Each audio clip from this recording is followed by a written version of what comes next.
Uh, yeah, the Dutch say that it means mountains of wine, which is a beautiful image. Yeah. But okay, let me start the lecture. So in today's lecture, we'll talk about the federated analysis of FAIR data. So I'll give a brief overview of the concept of what is federated with an example, and then I'll outline what enabling federated requires in terms of fairness, and then Daphne will better explain how FAIR can support federated analysis. So I would like to start explaining this concept with an example, if my slides work. Okay, yeah. So for example, imagine you have to book a flight. There are several ways in which you can book this flight, right? You can visit multiple airlines websites separately, and then you take note of the flights you want to buy um, separately, and then you combine them. You can also try to use a flight comparison tool like Skyscanner, Expedia, Google Flights, and etc. Or you can call a travel agent and let him or her do the work. Or maybe you're rich, then you just want to book with the first airline you know, or the airline you prefer, or even you go to the airport and you buy it there. There are several ways. So let me develop this example. Suppose you have two people, Cesar and Daphne. They are in the Netherlands and they are a bit sad because the weather is not good, it's cold, the food is meh, sorry, Dutch people. And they want to fly somewhere nice, where they can have good food and etc. So they decide to fly to Cyprus because there they have like the nice beaches, the nice food, and etc. But for that, they have to buy an airplane ticket. Cesar and Daphne are still students, so they want to find cheap tickets, but they also want to find a convenient flight. The first, and they know there are several airlines that fly from Amsterdam to Larnaca, for instance. You have EasyJet, Transavia, etc. I'm not getting money from them to mention their names. Um, so the first strategy is that they go to each of these websites. They check the flights that are available there. They take note of these flights and then compare them. So they will go, for example, to EasyJet's website and they will find the flights available and the prices. Then they will go to Transavia and then they will fly. They'll also take note of those. So you can already get a feeling that how of a boring task and very tedious and time consuming this is. The other strategy is that they use price comparison service such as Skyscanner. So Skyscanner will do this service for them and compare different flights, but also combine the different flights to find the best the cheapest and more convenient flights for them. Um, and Skyscanner is an example of how a federated query would work in the case of the um, airlines comparison or the airlines data, I would say. So let me detail that. So let's say, for example, I'm not going to use any specific name. So you have this flight comparison service called MSky. MSky will be used by Cesar and Daphne to find the best flight ticket to Cyprus.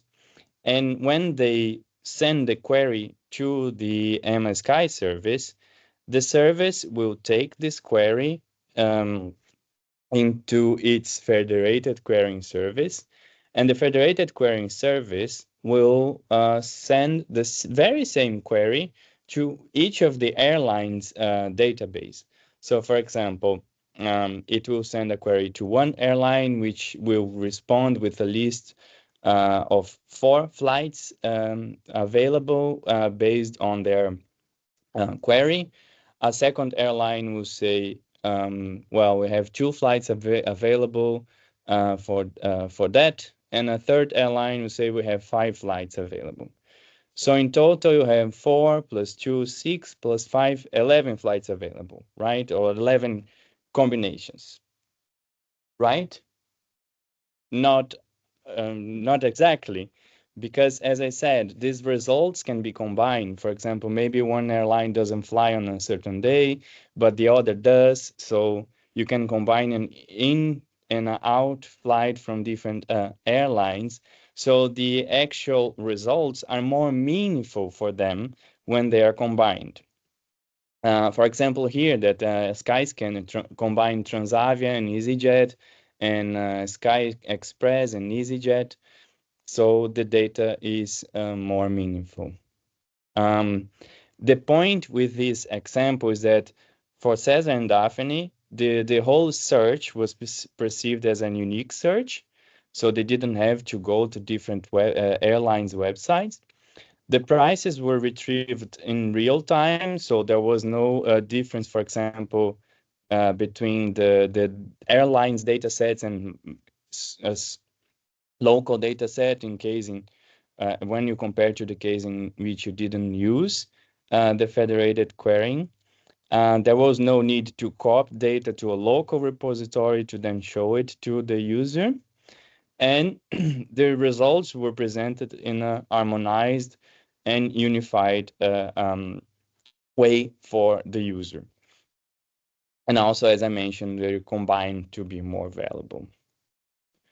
A summary of this example is that a federated query is a query that can be sent to multiple independent databases, and not only a query, but also an algorithm can be sent to multiple databases instead of queries, and then these queries decide if they want to run the algorithm locally and return the results only, not the data. Also that as I said, each database processes the request and return usually aggregated results. And the results are combined and presented in a unified format, and that the data remains in its original location, ensuring security, which is one of the main motivations for federated querying and analysis. How would this reflect, for example, in the case of rare diseases research? Let's use another example. Let's say we have a researcher who wants to identify patient cohorts. So she will have the following research questions. She wants to retrieve anonymized counts of patients diagnosed with Duchenne muscular dystrophy across multiple hospitals in Cyprus, let's say, filtering by age, group, and presence of a specific genetic mutation.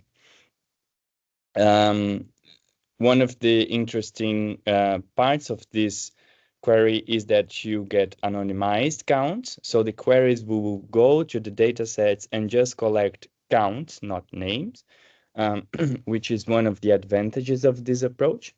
So let's say she knows which service she can use, and then she would trigger the query asking how many patients with the DMD.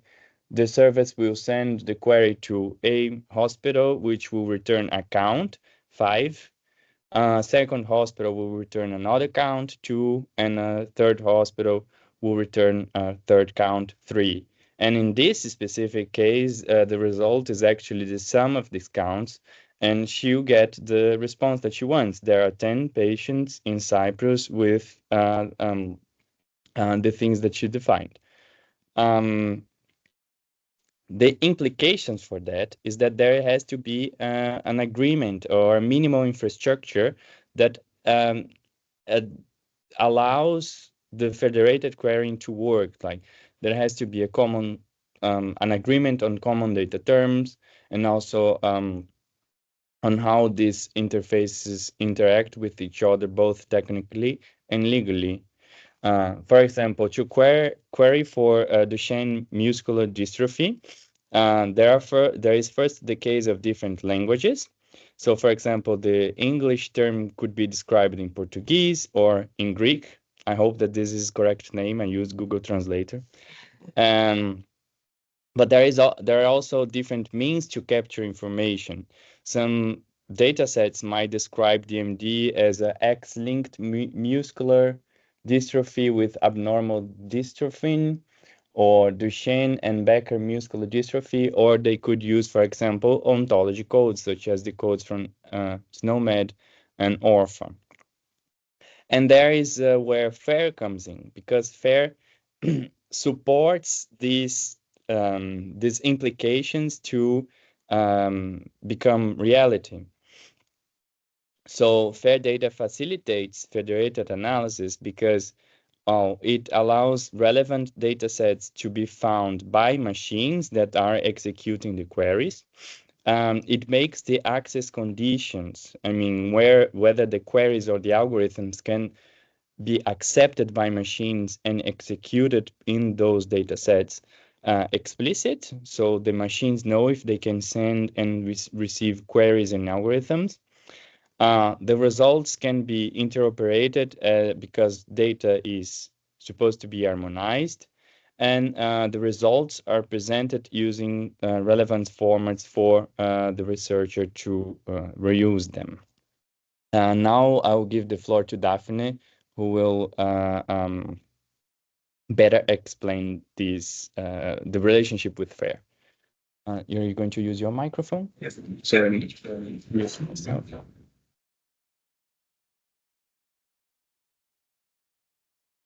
So my screen should be shared. Yeah. Okay, great. Yeah, so for the second part, I want to go a bit deeper into this middle part that of the example that Cesar showed. This is basically where the infrastructure for validated analysis should be. So I want to basically show what could be happening here, and also show what components are necessary to achieve this part in a federated system. And in this example, I will use a train as an analogy. So this is, for example, also done in the personal health train and the federated train. So this train represents questions and answers being moved around. So for the starting point, this example is the same, that there's 3 hospitals with patients, and some of these have Duchenne muscular dystrophy. And then we want to ask the same question to each hospital, to how many patients are there with DMD, and for example, filtered by age or the mutation. So then we have this system. So we have the researcher, and on the right, the hospitals, and then this system that sits in the middle. Yeah, so we use the trains, and I will also show these in each example. And these trains will move from the researcher, so from the system, to a hospital, and then carry our results back to the researcher. So then it kind of looks like this. So the researcher sends this train, and this train now arrives at hospital 2, and then it asks how many DMD patients are there in your system. And then the hospital receives this, and then sends a train back saying, I found 2 patients in my system. And also I want to highlight the privacy aspect of this, because what is actually in the database of hospital 2 is very privacy sensitive information. But this answer of there's 2 patients, that is less sensitive. But of course, a train cannot directly interact with the database of a hospital. So we need some components to take care of that. So first, there should be some kind of interaction mechanism. So that sits on, like, in the hospital, that is connected to a database. So this database should connect to the data or a database data file. and then interact with the train. And here it performs several actions. So it starts with obtaining the question from the train. Then with this question, it will go to the database or file and then run this question. And then finally, it will answer the question and send the result back to the train. And there's also a few more that I will highlight later in the presentation. So basically now we have the same system, but now there's this interaction mechanism. So you can kind of see it as the screen. It'll, wait, maybe I should use a pointer. So I don't think you can see the mouse. So the crane will take this question mark from the train when it arrives. And then it will ask this question to the database. And then when the train goes back, it has put this result on top of the train. So it's highlighted as this icon. And it will go back to the dispatch system. But we're not finished yet. So one component is needed to basically be kind of a storage of different types of trains. And these trains can then be found by researchers or created by researchers, but also reused by for other research or other types of questions. So in this case, the researcher could look for a train that can be used to count a number of DMD patients. So it can ask this to the system. And then, wait, I'm skipping a step. Yeah, so the system does find this train, and then this train can ask the question that the researcher wanted to know. And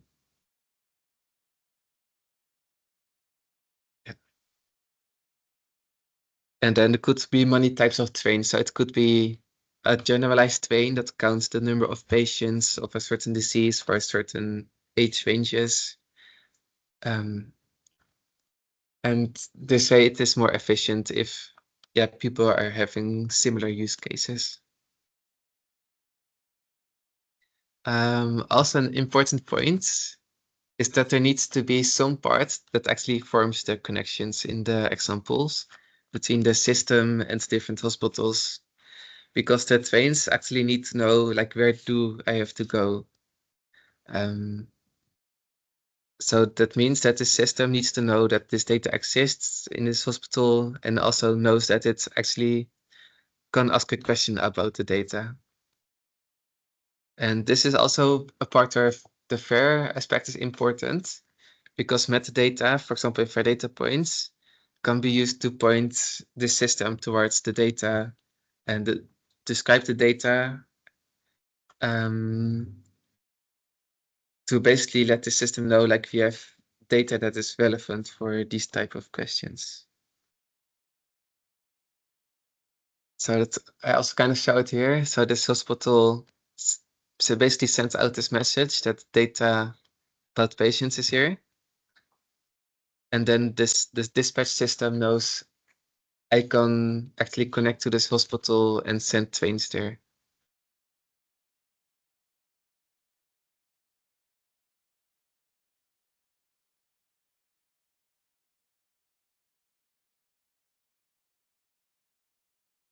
Okay, and then this is also a very important aspect of federated analysis, because the privacy concern for privacy sensitive data is actually one of the main reasons why we do federated analysis, because we want to enable asking these types of questions, which you can't answer by just collecting all the data, because it is not allowed to just collect all the data.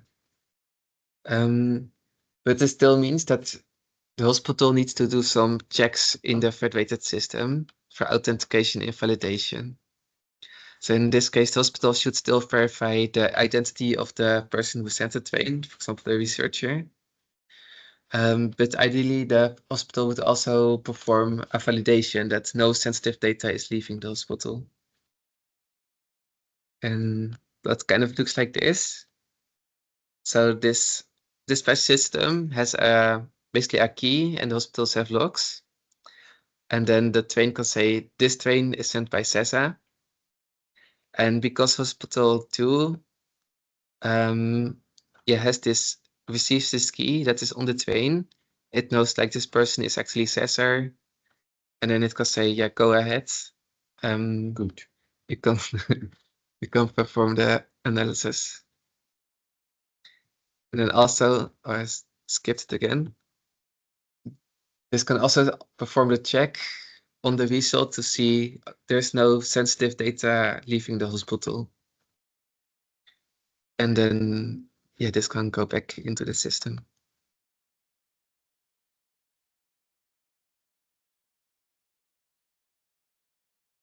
And yeah, also I wanted to say that the extract architecture differs a little bit between the approach. So this is mainly based on the federated train, but I think most approaches have similar components. And also I wanted to highlight FAIR a bit more, because I already explained previously that it is helpful for advertising data. So saying data is here, but it can also be used to say this data has certain access conditions. So for example, if you don't want commercial use of data, then the FAIR metadata can also contain information about it. It should not be used for commercial purposes or any other kind of access conditions. The second part of this is also that the train can also contain metadata, and this can help hospitals know how to interact with this data. So for example, it can tell the hospital what kind of question is it asking. So is it, for example, something like Sparkle or SQL, or is it something like F.A.I.R, or still something different like a script? But it can also, yeah, tell the hospital like how much memory is needed to run this, or yeah, if there's any other kind of requirements or things that I needed to actually perform this question. And then finally, Cesar also already explained this, that the FAIR also enables the harmonization of data. And in practice, this means that you can use the same train on the different hospitals without having to basically readjust your train for every system. And that leads me to my conclusion. So there are several components that are needed to perform analysis. So I made this list below here, some for the analysis. So actually you need this dispatch system, which has a user interface. For the dispatch system, you need the action mechanisms, a train depot, map, authorization system. And then for the hospital, there's the data storage, data interaction mechanism, and also the validation and authorization mechanism. And the FAIR principles, the implementation of that can enable several of these components. And that is it. That's it. Yeah. Great, thank you. Thanks. One Cesar question in the chat. wanted us. Oh, there's one question in the chat. I think you addressed it. Okay. I think there is Really one in brilliant. the chat, yeah. Yeah. I don't know if people can hear me. If I Yeah, we can hear you. Now I can't. and are you okay? Now you hear us, right? Yes, I can hear you. Okay. Okay. So I will just read the question and then we try to answer. So who will have access to this database and who can request the data? I think that was explained by Daphne's presentation, but do you want to summarize that? Yeah. Oh, it's the double microphone. I think you can just use mine. Okay, that's fair. Yeah. Yeah, so in this case, it kind of depends on the hospital, but in the case of the federated analysis, it would be that this system that's going to interact with the data and going to interact with trains. And then it depends on the hospital how strict they want this to be. So they can only maybe allow some people that they trust, and then they can still, yeah, if needed, manually check every reply that is sent back. So in that case, there can be a lot of control over like what is actually leaving the system. And in any case, it should, for federated analysis, the intention is really that only aggregated data leaves the hospital. So that is things like this query asking like how many patients exist in this range for this disease. So it shouldn't actually be personal information.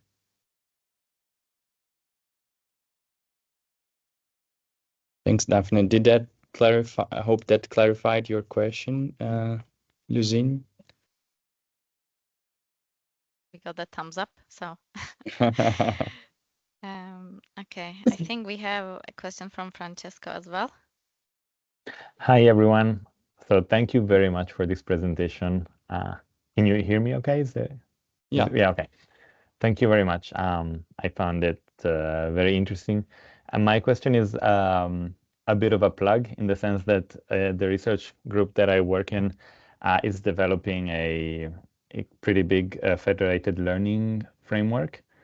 It's called Fedbiomed. I will paste the link in the chat.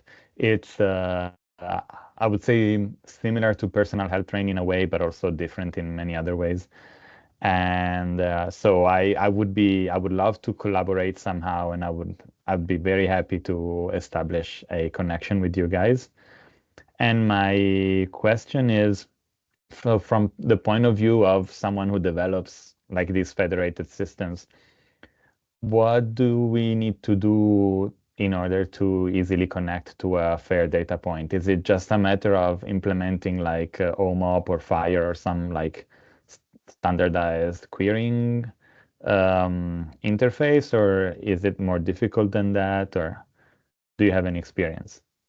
So by connecting to a FAIR data point, you mean connecting your federated service to get the data from the FAIR data point, or making your data set available via the FAIR data point?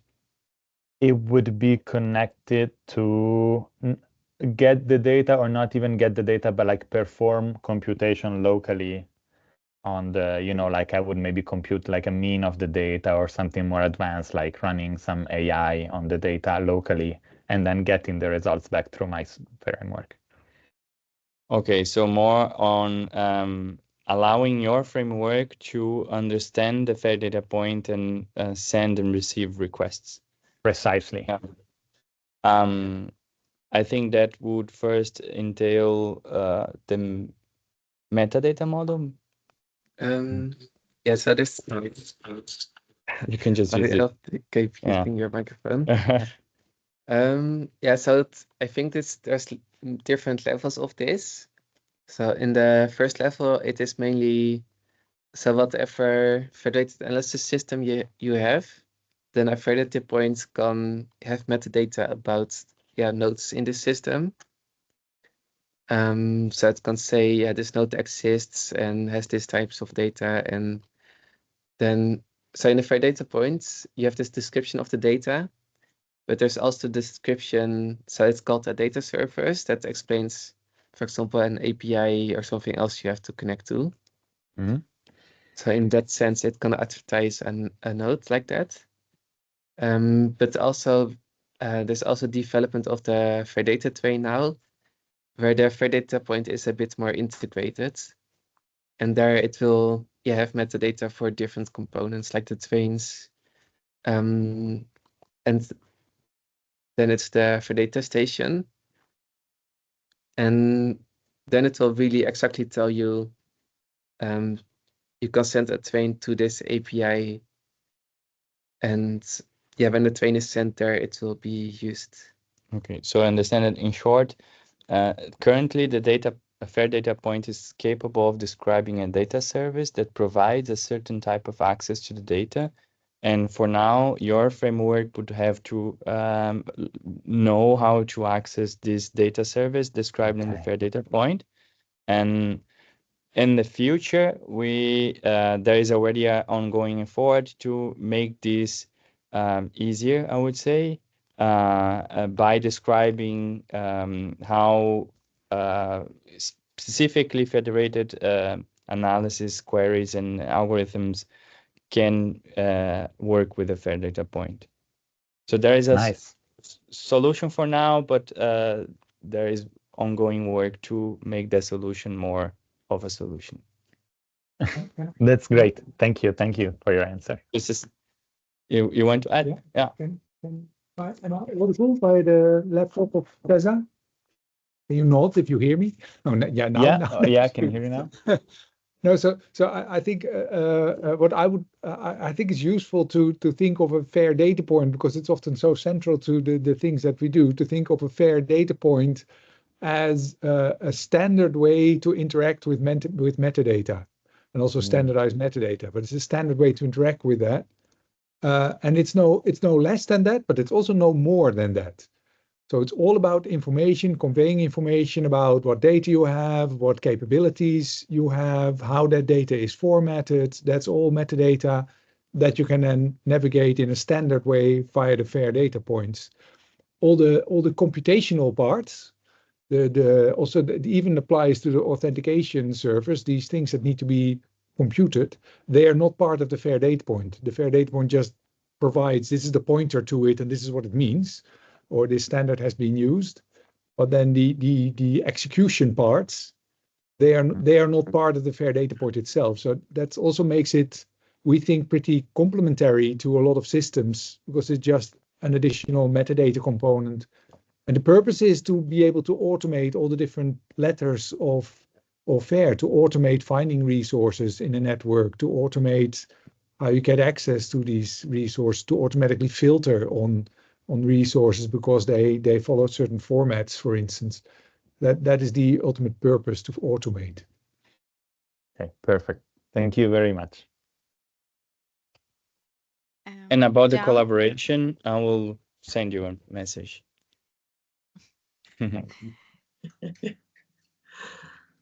Dan, would you like to go ahead and ask your question?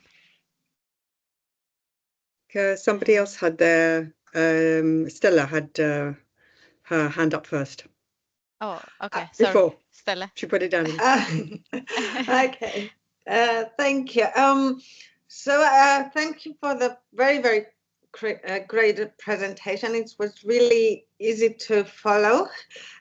My question is a little bit about the validation and authorization mechanisms.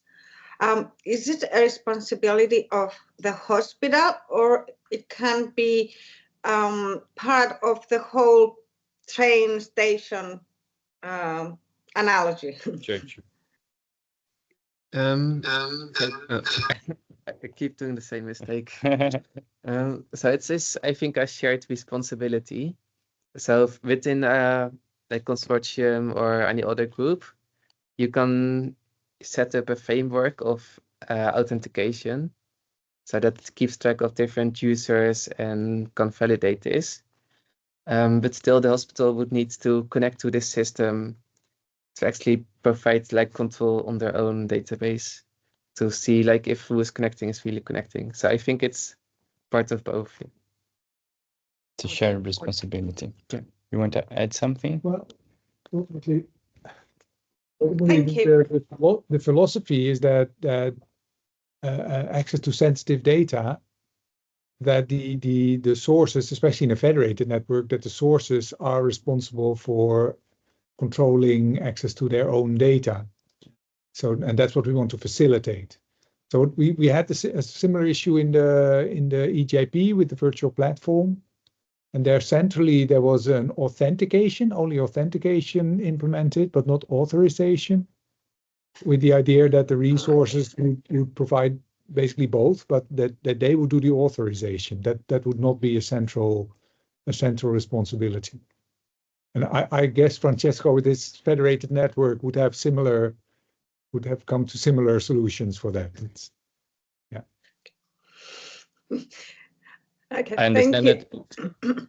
And it's also an idea that the sources decide themselves on the authorization to give them autonomy to make decisions. Yeah.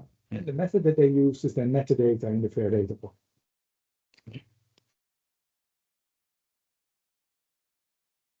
Okay, I think, Jan, you can go ahead if you would like. Yeah. Well, actually, what Stella asked really covers what I was going to ask, which is basically what criteria do the in-house databases, the hospital databases, need to be able to be available to interact with the network. But I guess this has already been answered. Thank you. Is there something else that you can add to this? Perhaps question. Well, I mean, I'm from a place where there aren't organized databases or anything at the moment, but I'd be very interested to hear what is required to make sure that potentially there could be a connection for aggregated data. Something to you mean about the authorization? Just part. And also the format of the data that's in the database. Well, the format doesn't actually interfere with the authorization part. Okay. You can have any format you want, and as long as your authorization system allows access to it. Okay. Yeah. But I don't know if that answers your question, but something I can add perhaps is what we typically don't talk much about, because we basically talk about the technical parts, about how we can make that work. Sort of in parallel to this is that you need agreement in a community that certain things are allowed. Okay. And that just and when you have a federated system, then people need to agree on that certain questions can be answered, for instance. And then you would ideally have at source in these federated sources, you would have some FAIR metadata on the policy, for instance, that has been agreed on. That is not the authentication or authorization system itself. It's just informing what is allowed, what is not allowed, what people have agreed on, in addition to the technical parts. And if you are we have that in one of the projects that we have a meeting on today as well, where there's one of the resources there is offering warehouse services to, in this case, registries that do not have the capabilities to build their own system. So, and then the agreements have to basically the traditional way of finding agreement that they are allowed to host the data, copies of data that are coming from the source, which is just a traditional way of finding agreement. And other resources, there's some other registries who can do it themselves. And then there we it's a little bit more lightweight, because there we have to agree that these questions, this train can ask this question at your resource, and they will sort it out because they have the capability of doing that. So then we have a sort of hybrid system where there are some warehouses for resources that need that, and there are some that are managing their own system and just implementing the standards that the community agrees on. Okay, thank you very much. So it's a combination of technical and legal, almost political decisions. Yes, absolutely. And one tends to forget the other. Okay, I think Petros also has a question. Thank you very much. It was a very nice presentation. So I have two short questions. So one is whether there are any platforms that people in this lecture can see that implements this kind of federated query. So maybe we can have a link in the chat so that they can use it as users, just to understand maybe how it works. I know the virtual platform, for instance, but maybe there are some other examples that people can see. So it's not a question; it's more like a comment. Okay. So I don't know if you want to comment on this, and I will proceed with the other question then. Do you know any of these? Well, there is the virtual platform. There is indeed a virtual platform. I can share the link here in the chat. Marco, do you? There's a paper. Can you hear Marco? Can you hear me? Yes. Yes. There's a paper that's being submitted this week Mm-hmm. on this Duchenne, on another Duchenne example. It is also from Duchenne. Mm-hmm. That is basically a federated query using FAIR data example, very much along the same lines of what was presented here. And there's not in the, I think it's in the plant sciences, because the same person, Mark Wilkinson, used the exact same technology for an example for plant research, seeds or something. That's so there's, but I don't know the exact URL. We could ask Mark for that example. That works really according to these principles. Okay, so there is the virtual platform, and is there a preprint of this paper that we can share? I have to ask. Okay. I asked in this Duchenne project, so they are allowed to share it, but because it's not out yet, so that's I think it's maybe they publish a preprint. Yeah. So there will be things that we can Thank share. you. Thank you. So my other question is that example, Petros, is that the because we're often dealing with registry data, with sensitive data, that the design choice there was to really agree on a particular question, basically question by question, and that is also then part of the metadata. That's then a data service in the metadata scheme. But then the community has agreed that question can be asked by these people. So by question, you mean queries that can be sent to other data sets? For example, we use their time to diagnosis. That's one of the questions. And then the community agreed, okay, this question we can allow to be answered by our data source. And for sensitive data, this seems to be, this may be a necessary step to take. It's limiting a bit, but it's necessary. It's maybe necessary. Yeah, well, I think for people that are in molecular diagnosis, a very good example would be, I found a new variant. I can have a query. Did anyone else find it in the past? And without any sensitive data. So I think Beacon or some other tools may be appropriate for this kind of queries, and they would be very useful without involving any sensitive data. Yeah. So one thing, because Beacon has been one of the, it's actually in this paper how we work with Duchenne as well, but also with Beacon. And then basically Beacon becomes one of the metadata elements, as that is then the mechanism for discovery that is used for certain resources. We also did a proof of concept for, and that was actually a clinical case. We did on mock data, not on real data. That we didn't dare to do that yet. But that was along those lines. So for certain can you, as a clinical doctor, can I find a patient, or can I find a diagnosis for a patient with a similar variant as mine, and then without any patient information being shared, but obviously the patient data is being queried. And we expanded that a bit with connecting a knowledge graph and connecting from public data, so that the query could be not directly spot on, showing, and that then goes beyond Beacon to actually use additional information in the knowledge graphs, nearby genes and nearby phenotypes, this kind of thing. But that was proof of concept. So it's not a running tool or something. Yes, thank you. So my other question is about federated learning.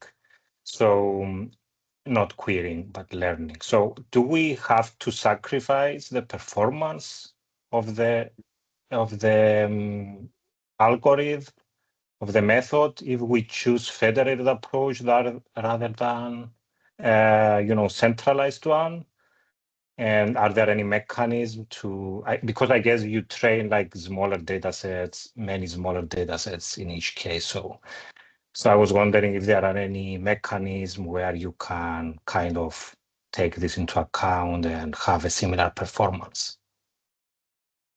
Yeah, so let me just contextualize a bit, because maybe we didn't mention federated learning during the presentation, but that's the case when algorithms go to data sets to be trained on top of those data sets. And the advantage is that, again, we don't have access to the data sets, just the algorithms, and then they are trained and they come back with the features trained, not the actual data. About sacrificing, maybe you can help me.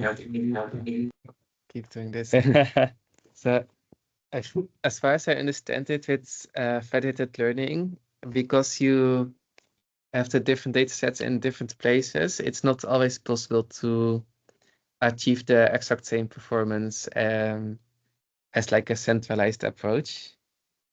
So especially if there's different classes in different, basically the data stations, then there will be some performance loss. But there's also cases where the performance is very similar. So I guess the answer is then it depends on how complex the case is. And also on the limitations that you have, right? Like sometimes that is the only solution, because you cannot put all the data sets together. Maybe actually Francesco has a Yeah. has the answer to Yeah, I think the field has evolved a lot in the past, I would say 3 to 5 years.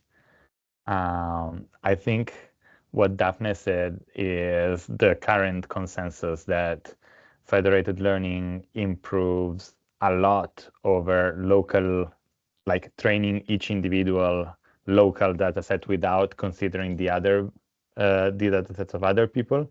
But if you can centralize all of the data, then you will probably achieve slightly better performance. Although I think by now we've devised enough tricks that it's often the case that the performances are very comparable. And what motivated your group to create FedBiomed? Was it the performance? Was it the security?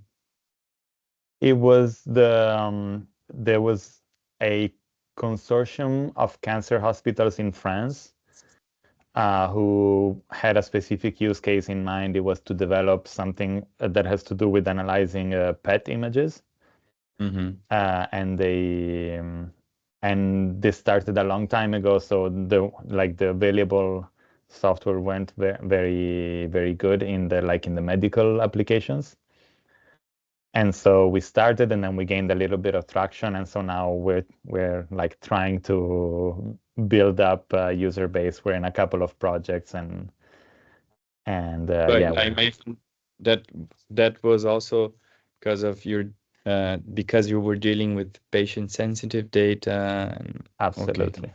And indeed, we have the focus is really on medical applications. Like all of the features that we develop are really coming from users in that field. So maybe I can add something. It's by proxy, not my own information. And Francesco, maybe you're also aware of the work of André Dekker and his team. But they're the ones that I think it happened in a meeting together with them that we coined this personal health training name. But the basis of that is at the Maastro Clinic. And they have lots of experience also in the cancer domain. And I think it's a different type of performance where he tells us that the federated approach always wins. And that is in coverage, and because of the sensitivity of the data, typically when it's centralized, you just have less data to work with. So in that sense, the federated approach always wins because you simply have more data to work with. Yeah. It's also one of the other things that we often try to advertise is that it makes it really easy to recruit new centers because you don't need to centralize all of their data, and you can just add one more center to the training, and that's it.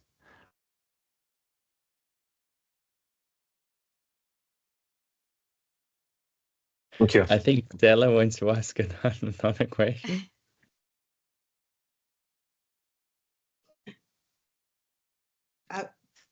No, it's okay. Just understand how the whole process goes now, and I have my cat here who I think likes what he's hearing, so that's okay from me.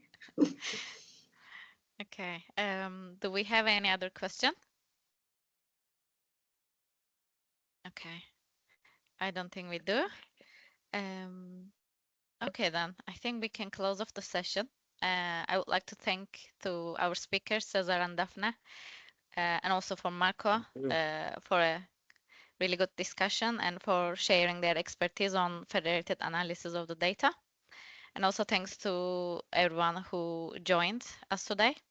The lecture was recorded as always. The recording will be available in the next few days in the HemaFAIR channel, HemaFAIR website.